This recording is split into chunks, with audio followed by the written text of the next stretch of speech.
impunité. Donc c'est un pays qui est en train d'être balkanisé et des gens qui ont violé, qui ont tué dans une espèce d'impunité, on va dire institutionnalisée, les uns et les autres se repositionnent. Raison pour laquelle j'ai dit tout à l'heure, faisons le distinguo entre la contradiction principale et la contradiction secondaire pour terminer mon propos. Je pensais que lorsque les gens parlaient de dialogue, ils devaient d'abord mettre en priorité comment arrêter l'agression rwandaise.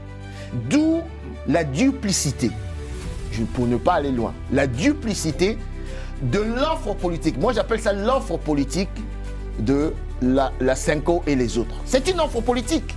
Ça n'a rien à voir avec un dialogue qui consiste à gérer les questions de mégestion. Non, c'est une offre politique qui consiste à repositionner ceux qui ont été condamnés, l'État a condamné un certain nombre de factions qui se sont alliées avec à la fois des fugitifs et des gens qui ont commis des crimes politiques. D'où je pense que par rapport à ce sujet, il faut voir la configuration actuelle des forces vives de la nation, de la RDC.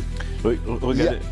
Je résume. Première chose, au niveau de l'opposition, il y a une opposition armée, les Kabila et les autres, qui assument leur alliance avec le Rwanda.